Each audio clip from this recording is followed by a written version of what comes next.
आज हम गाय डे मोपासेंट की जो स्टोरी है द टेरर, इसके बारे में पढ़ते हैं। और जैसा आप लोग जानते हैं कि गाय डे मोपासेंट जो है वो फ्रेंच ऑथर हैं और शॉर्ट स्टोरी के ये मास्टर माने जाते हैं और 19वीं सेंचुरी के ये ऑथर हैं। और इनका जो डेट ऑफ बर्थ है वो 5 अगस्त 1850 है और जो डेथ है वो 6 जुलाई 1893 है। तो बच्चों, आज हम टेरर के बारे में पढ़ते हैं। टेरर एक ऐसी स्टोरी है जो 1850 से स्टार्ट होती है और 1893 तक गाय डे मोपासेंट द्वारा लिखी गई कहानियां हैं और अंत में 1904 में इसका पब्लिकेशन हुआ। मुझे इस विषय में दिलचस्पी थी क्योंकि इसने मानव प्रकृति को उसके सबसे कच्चे रूप में प्रस्तुत किया। मनुष्य को संबंधित होना चाहिए, सहयोगी होना चाहिए और सबसे बढ़कर एक साथी होना चाहिए। मुख्य पात्र जो इसका स्टोरी का जो नरेटर है वो अकेलापन फील करता है और उस अकेलेपन के डर से वो संघर्ष करता है और इसका ये एक रिजल्ट है कि वो शादी करना चाहता है। उसने शायद कभी नहीं सोचा था कि हम शादी कर लेंगे, लेकिन उसे एहसास होने लगा कि वह अकेले रहने से बिल्कुल डरता है और उसका जो मेन कैरेक्टर के साथ एक गहरे संबंध के अलावा वो कहता है कि मुझे तुरंत सहानुभूति महसूस हुई। कहानी पढ़कर मैं यादों के लिए में वापस आ गया। एक युवा वयस्क के रूप में मुझे याद है कि मैं अकेला महसूस कर रहा था और 5 साल के लिए रात के बाद एक खाली अपार्टमेंट में घर जा रहा था। मुख्य किरदार की तरह जब हम देखते हैं कि शुरू में तो मज़ा आया, लेकिन कुछ देर बाद घर से खाली मकान में जाना मुश्किल हो गया। ऑथर कहता है कि मुझे याद है कि एक अधिक स्थायी स्थिर संबंध चाहते हुए मुझे एक शून्य महसूस करने की आवश्यकता महसूस हुई। लूथर बांड्रास ने इसे सबसे अच्छा कहा जब उन्होंने कहा, मैं इस घर को में बदलने के लिए अकेला नहीं हूँ। जब मैं सीढ़ियों पर चढ़ता हूँ, चाबी घुमाता हूँ। द टेरर के लिए टैग लाइन है, आप कहते हैं कि आप संभवतः नहीं कर सकते, इसे समझे और मुझे आप पर विश्वास है। आपको लगता है कि मैं आपको दिमाग खो रहा हूँ। शायद मैं हूँ, लेकिन इन कारणों से जिनकी आप कल्पना करते हैं मेरे प्रिय मित्र। हाँ, यस, मैं शादी करने जा रहा हूँ और आपको बताऊंगा कि मुझे यह कदम उठाने के लिए किस चीज़ ने प्रेरित किया। इस कहानी का जो मेन जो सेंटर पॉइंट है वो यही है कि किसी भी कीमत पर अकेले रहने से बचना है। उस अकेले बचने से वो शादी करता है और उस शादी के लिए इस स्टोरी को वो लिखता है और कारण बताता है कि आखिर वो शादी करने क्यों जा रहा है। तो आज हम इसी स्टोरी के बारे में पढ़ते हैं और इस स्टोरी का हिंदी में ट्रांसलेशन कर रहे हैं और अब इसकी शुरुआत करते हैं। चलिए शुरुआत करते हैं। स्टोरी का नाम है द टेरर। एक बार फिर आपको याद दिलाते हैं, गाय डे मोपासेंट जो फ्रेंच ऑथर हैं उन्होंने इसको लिखा है। 19वीं सेंचुरी के ये ऑथर हैं। स्टोरी की शुरुआत होती है, आप कहते हैं कि आप इसे संभवतः नहीं समझ सकते हैं और मुझे आप पर विश्वास है। आपको लगता है, लेकिन अन्य कारणों से जिनकी आप कल्पना करते हैं शायद मैं हूं, है कि मैं अपना दिमाग खो रहा हूं। मेरे प्रिय मित्र, हाँ, मैं शादी करने जा रहा हूं और आपको बताऊंगा कि किस वजह से मैंने यह कदम उठाया। मैं जोड़ सकता हूं कि मैं उस लड़की के बारे में बहुत कम जानता हूं जो कल मेरी पत्नी बनने जा रही है। मैंने उसे केवल 4 या 5 बार देखा है। मुझे पक्का पता है कि उसके बारे में कुछ अप्रिय भी नहीं है और यह मेरे उद्देश्य के लिए पर्याप्त है। वह छोटी परसों में निश्चित रूप से इसलिए गोरी और मोटी है, दुबली महिला की कामना करूंगा। काली, लंबी, गरीब और मध्यम वर्ग से ताल्लुक रखती है। वह एक ऐसी लड़की है जिसे आप स्थूल द्वारा बिना विवाह के लिए अच्छी तरह से अनुकूल पा सकते हैं, किसी स्पष्ट दोष के और विशेष रूप से हड़ताली नहीं। लोग उसके बारे में कहते हैं नील। लाजोल एक बहुत अच्छी लड़की है और कल वे कहेंगे क्या बहुत अच्छी महिला है मैडम। रेमन है, जिन्हें पाकर कोई वह उन बड़ी संख्या में लड़कियों से संबंधित है, एक शब्द में भी खुश हैं। अपनी पत्नी के लिए वह क्षण आता है जब किसी को पता चलता है कि कोई अन्य सभी को पसंद करता है। महिला उस विशेष महिला से जिससे शादी की है विशेष गुण रखता है। ठीक है, तुम मुझसे कहोगे तुमने किस धरती पर शादी की थी। मैं शायद ही आपको उस अजीब और असंभव कारण के बारे में बताना चाहता हूं जिसने मुझे इस पर प्रेरित किया। मूर्खतापूर्ण कार्य है, पर सच तो यह है कि मुझे अकेले रहने से डर लगता है। मुझे नहीं पता कि आपको कैसे बताना है या आपको मुझे कैसे समझाना है, लेकिन मेरी मन स्थिति इतनी दयनीय है कि आप मुझ पर दया करेंगे और मेरा तिरस्कार करेंगे। मैं अब रात में अकेले नहीं रहना चाहता। मैं यह महसूस करना चाहता हूं कि कोई मेरे कमरे में मेरे करीब है, मुझे छूना चाहे तो छू सकता है। वह कुछ भी हो, एक ऐसा प्राणी जो कुछ भी बोल और कह सकता है, वो मेरे साथ रह सकता है। मैं अपनी तरफ से किसी को जगाने में सक्षम होना चाहता हूं ताकि मैं कुछ अचानक सवाल पूछ सकूं, ताकि मैं एक मानवीय आवाज सुन सकूं। और अगर मैं इच्छुक महसूस करता हूं, ये बेवकूफ़ी भरा सवाल है, ताकि कोई जिसकी वजह काम कर रही है महसूस कर सकूं कि कुछ जाग रहा है। आत्मा मेरे करीब है। जब मैं जल्दी से मोमबत्ती जलाऊं तो मुझे अपने बगल में कोई मानवीय चेहरा दिखाई दे, क्योंकि मुझे अकेले होने का डर है, क्योंकि मुझे इसे स्वीकार करने में शर्म आती है। ओ तुम मुझे अभी तक समझ ही नहीं पाए। मैं किसी खतरे से नहीं डरता। मैं तो उसे बिना कांपते मार डालूंगा, मगर मैं किसी आदमी के जो मेरे कमरे में आ जाए। मैं भूतों से भी नहीं डरता। मैं विश्वास करता हूं। मैं मरे हुए लोगों से नहीं डरता, क्योंकि मैं इस पृथ्वी के चेहरे से गायब होने वाले हर प्राणी के पूर्ण विनाश में विश्वास करता हूं। खैर, अतुलनीय भय की उस भयानक बात को मैं अनुभूति से करता हूं। मैं अपने आप से डरता हूं। यह कहा जाना ठीक रहेगा कि मैं वास्तव में खुद से डरता हूं। आप चाहें तो हंस सकते हैं, ये भयानक है। फर्नीचर से, और मैं इससे उबर नहीं सकता। मुझे दीवारों से, जो एक प्रकार के पशु जीवन से अनुप्राणित हैं, डर लगता है। मेरा संबंध है जहां तक परिचित वस्तुओं से डर लगता है, अपने तर्क से डर लगता है। मैं अपने स्वयं के भयानक विचारों से सबसे बढ़कर से डरता हूं, जो ऐसा लगता है जैसे ये एक रहस्यमय और अदृश्य पीड़ा से दूर चला गया है, मुझे छोड़ने वाला था। पहले तो मुझे अपने मन में एक अस्पष्ट बेचैनी होती थी, जो मेरे चारों ओर एक ठंडी सी कपकपी का कारण बनती है। चारों ओर देखो, निश्चित रूप से कुछ न कुछ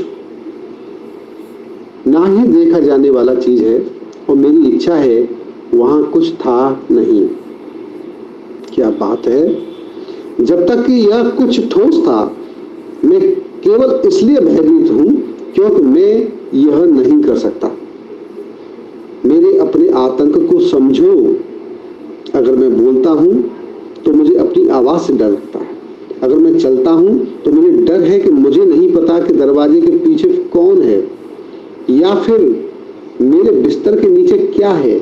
अलमारी में पर्दे के पीछे, और मैं जहाँ कहीं भी घूमता हूँ मुझे डर लगता है।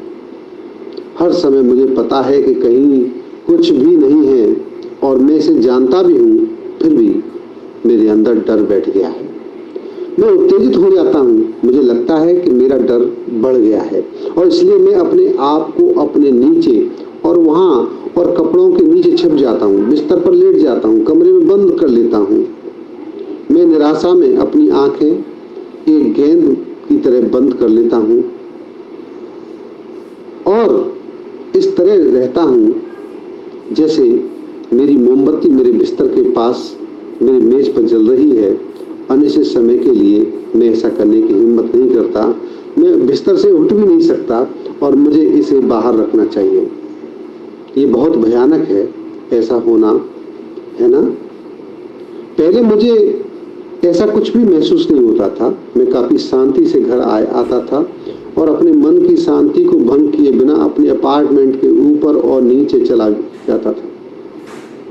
अगर किसी ने मुझसे कहा होता कि अत्यंत असंभव क्योंकि मैं इसे और कुछ नहीं कह सकता, मुझ पर एक बीमारी का हमला होना चाहिए।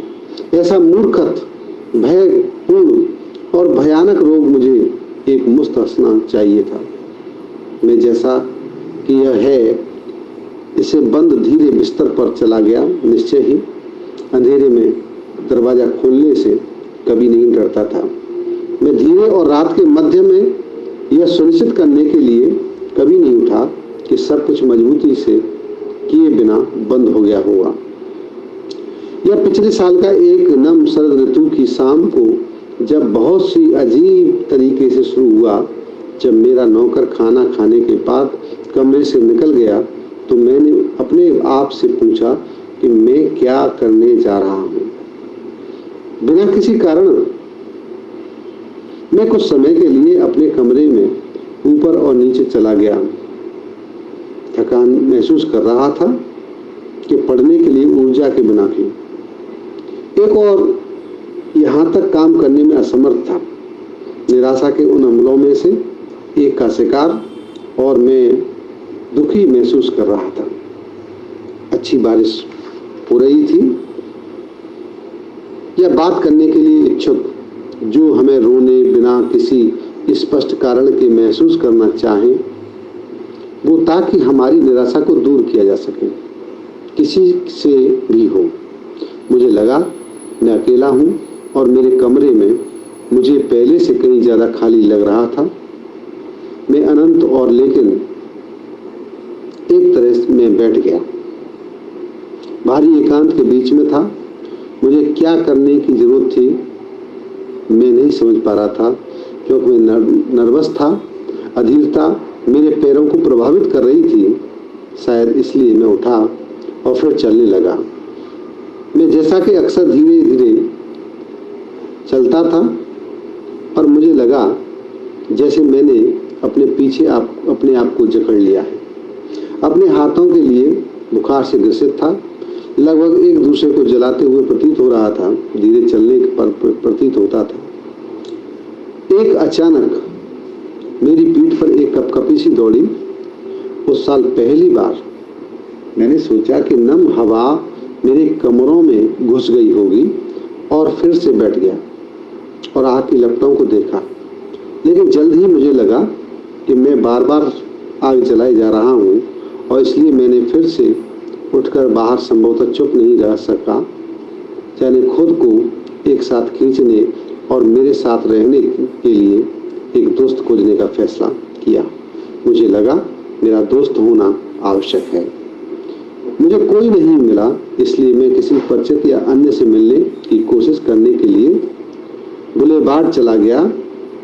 यह एक दयनीय जगह थी, जबकि और गीला फुटपाथ गैस की रोशनी में चमक रहा था। लगभग भारी बारिश की दमनकारी गर्मी सड़कों पर भारी पड़ी थी और दियों की रोशनी को अस्पष्ट कर रही थी। मैं धीरे धीरे मुझे बात करने के लिए आत्मा नहीं मिलेगी अपने आप से कहता चला जा रहा था। मैंने मेडेलिन से लेकर फॉवर्क पाइसोनियर तक कई कैफे में नजर डाली और कई दुखी दिखने वाले व्यक्तियों को टेबल पर बैठे देखा, जिनके पास उनके द्वारा ऑर्डर किए गए जलपान को खत्म करने के लिए पर्याप्त ऊर्जा नहीं बची थी। बहुत देर तक मैं लक्ष्यहीन रूप से इधर और उधर लगभग आधी रात तक चलता रहा और तब मैं घर के लिए भटका। मैं बहुत शांत और थका हुआ था। मेरे चौकीदार ने तुरंत दरवाज़ा खोला, जो उसके लिए काफ़ी असामान्य था, और मैंने सोचा कि शायद कोई और रहने वाला आया है। जब मैं बाहर जाता हूँ तो मैं हमेशा अपने कमरे के दरवाजे को डबल, लेकिन जिससे मुझे आश्चर्य हुआ और मैंने इसे केवल बंद पाया, लॉक करता हूँ। मुझे लगा इस दौरान मेरे लिए कुछ पत्र लाए गए थे। मैं अंदर गया, जिससे कमरे में थोड़ी रोशनी हो रही है, और पाया कि मेरी आग अभी भी जल रही है। अपने पैरों को मैंने देखा कि कोई मेरी कुर्सी पर आग के पास बैठा है, मोमबत्ती लेने की क्रिया में और गर्म कर रहा है। उसकी पीठ के साथ मेरी ओर। मैं जरा भी भयभीत नहीं था। मैंने सोचा कोई मित्र या अन्य मुझसे मिलने आए थे। स्वाभाविक रूप से उसी ने उसे अपनी चाबी, इसमें कोई शक नहीं था कि जिसे पुली को मैंने कहा था कि मैं बाहर जा रहा हूँ, दे दी होगी। एक पल में मुझे अपनी वापसी की सारी परिस्थितियाँ याद आ गईं कि कैसे गली का दरवाज़ा तुरंत ताला नहीं था और मेरा अपना दरवाज़ा केवल कुंडी लगा हुआ था, खोल दिया गया था। मुझे अपने दोस्त के सिर के अलावा कुछ भी नहीं दिखाई दे रहा था और वह मेरी प्रतीक्षा में सो गया। इसलिए मैं उसे जगाने के लिए उसके पास गया। मैंने उसे काफ़ी स्पष्ट रूप से देखा। उसका दाहिना पैर, जो कुछ हद तक कुर्सी के बाहर था, उसके सिर की स्थिति अलग थी। उसका हाथ लटक रहा था और उसके पैर पार हो गए थे। कौन हो सकता है? ऐसा प्रतीत होता था कि वह सो रहा था, बाईं ओर झुकी हुई थी। मैंने अपने आप से पूछा। मैं स्पष्ट रूप से नहीं देख सकता था, इसलिए मैंने अपना हाथ कंधे पर रखा, क्योंकि कमरे में अंधेरा था और यह कुर्सी के पिछले हिस्से के संपर्क में आया। वहाँ कोई नहीं था, पर छूने के लिए कुछ रखा था। मैं डर के मारे काफ़ी उछल पड़ा। एक पल के लिए मैं पीछे हट गया, मानो किसी भयानक खतरे का सामना कर रहा हो। इतना डर कि डर के मारे हाँफते हुए एक अत्याचारी सीधे खड़े होकर फिर से घूमा और बेहोश होने की स्थिति में था। परेशान हूँ इतना कि मैं सोच नहीं सकता था कि वो कौन है, लेकिन मैं ये कूल इंसान हूँ और जल्द ही खुद को ठीक कर लेता हूँ। मैंने सोचा एकमात्र मति भ्रम है, बस इतना ही है, और मैंने तुरंत इस घटना पर विचार करना शुरू कर दिया। ऐसे विचारों में बहुत से पल बहुत तेजी से उड़ते हैं। मैं एक मति भ्रम से पीड़ित था। यह एक निर्विवाद तथ्य था। मेरा दिमाग पूरी तरह से स्पष्ट था और नियमित और तार्किक रूप से काम कर रहा था, इसलिए मस्तिष्क के साथ कुछ भी नहीं था, केवल उन दर्शनों में से एक जो साधारण लोगों को उनके पास एक दर्शन था। मेरी आंखें ही धोखा खा गई थीं। चमत्कारों में विश्वास करने के लिए प्रेरित करता था। यह ऑप्टिकल उपकरण का एक तंत्र का जप्ती था। आंखें काफ़ी भ्रमित थीं और कुछ भी भीड़ वाला वहाँ नहीं था। शायद मैंने अपनी मोमबत्ती जलाई। जब मैं आग की ओर झुका तो मैंने देखा कि मैं कांप रहा था और मानो किसी ने मुझे पीछे से छुआ हो। मैंने उछलकर अपने आप को ऊपर उठाया। मैं निश्चित रूप से किसी भी तरह शांत नहीं था। मैं थोड़ा ऊपर की ओर उछला और एक या दो धुन गुनगुनाया। फिर मैंने दरवाज़ा महसूस किया। कोई आश्वस्त अंदर नहीं आ सकता किसी भी दर पर। अब उसने बिस्तर को उठाया। मैं फिर उठ बैठ गया और बहुत देर तक अपने साहसिक कार्य के बारे में सोचा, फिर चला गया।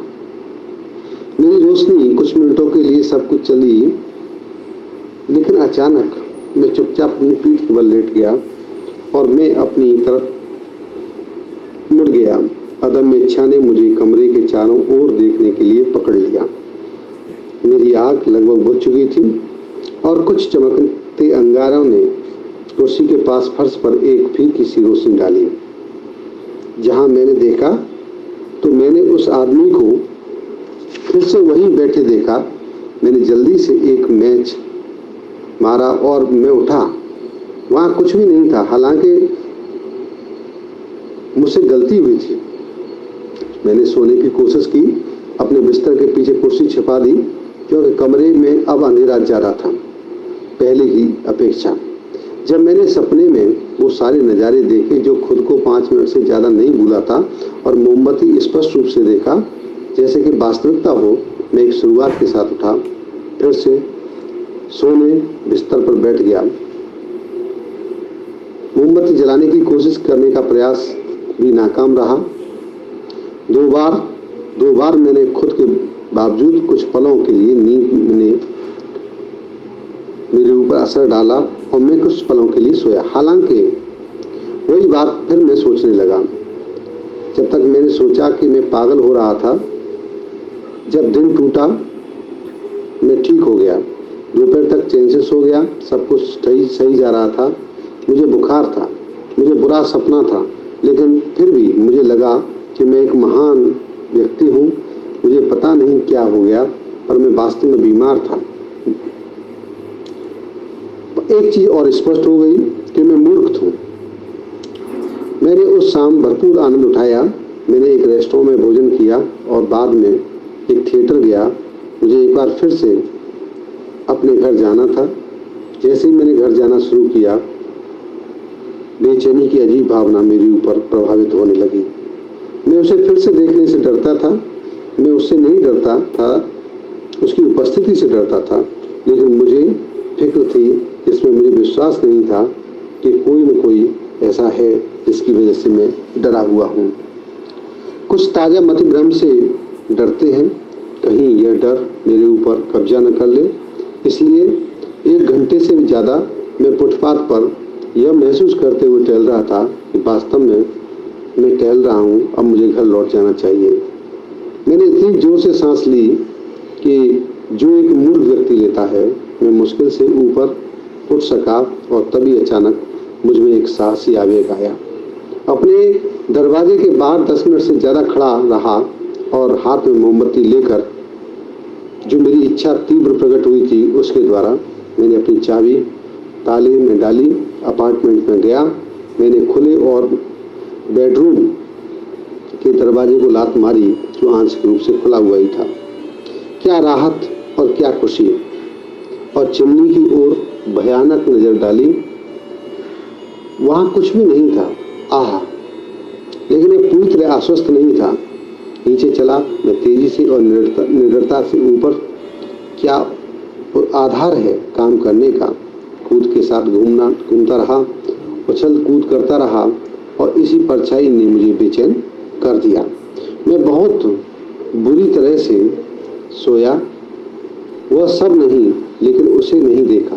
काल्पनिक शोर में लगातार परेशान होता रहा। ये सब खत्म हो गया। तभी से मुझे रात में अकेले रहने का डर सता रहा है। मुझे लगता है कि भूत है, मेरे करीब है, मेरे आसपास है, लेकिन ये सब मुझे दिखाई नहीं देता। और मान लीजिए कि उसने किया, और क्योंकि मैं इसमें विश्वास नहीं करता, तो इससे क्या फ़र्क पड़ेगा? मैं जानता हूँ कि यह कुछ भी नहीं है, फिर भी मैं लगातार इस वजह से डरता हूँ, परेशान रहता हूँ। उसका दाहिना हाथ लटक रहा था और उसका सिर बाईं ओर झुका हुआ था, जैसे कोई आदमी सो रहा हो। मैं इस बारे में सोचना नहीं चाहता। हालांकि उसके पैर आग के करीब थे, मैं इस विचार में भी नहीं जाना चाहता। मैं इस तरह की दृढ़ता से क्यों जुड़ा हूँ? मुझे क्या डर? वह मुझे सताता है। मुझे पता है कि वह मेरी है, लेकिन वो कौन है और क्या है? यह बेवकूफ़ी भरी बातें हैं। मेरे डर और मेरी पीड़ा के अलावा कोई मौजूद नहीं था वहाँ। ये सब कायर कल्पना है। हाँ, अपनी रीढ़ की हड्डी को मजबूत करूँ, यह मेरे लिए बहुत अच्छा है कि मैं अपने आप से तर्क करूँ, लेकिन मैं अब घर पर नहीं ऐसा कहने के लिए रह सकता, क्योंकि मैं जानता हूँ कि वह वहाँ है। मैं जानता हूँ कि मैं उसे फिर कभी नहीं देखूंगा, वह सब खत्म हो गया है, लेकिन वह खुद को फिर से नहीं दिखाएगा। लेकिन वह उसके वहाँ होने से नहीं रुकता है। वही है, वह अदृश्य रहता है, वो मेरे ख्यालों में वही है। वह दरवाजे के पीछे अंधेरे कोने में है। अगर मैं बिस्तर के नीचे अलमारी में बंद मोमबत्ती लेकर देखता हूँ, अंधेरा दिखता है। दरवाजा अलमारी खोलता हूँ, लेकिन कुछ नहीं दिखता।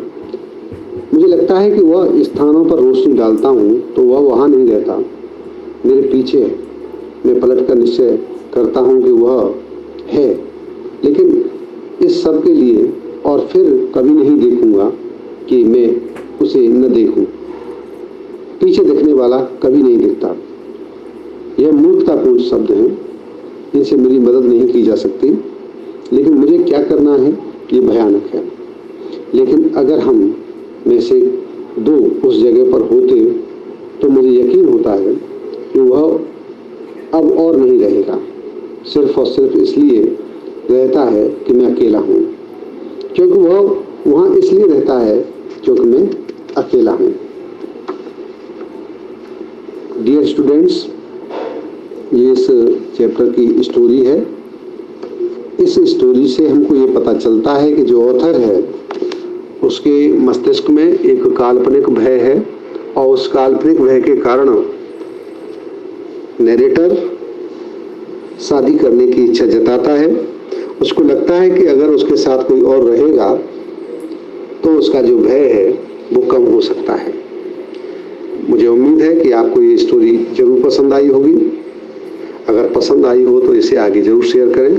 Thank you.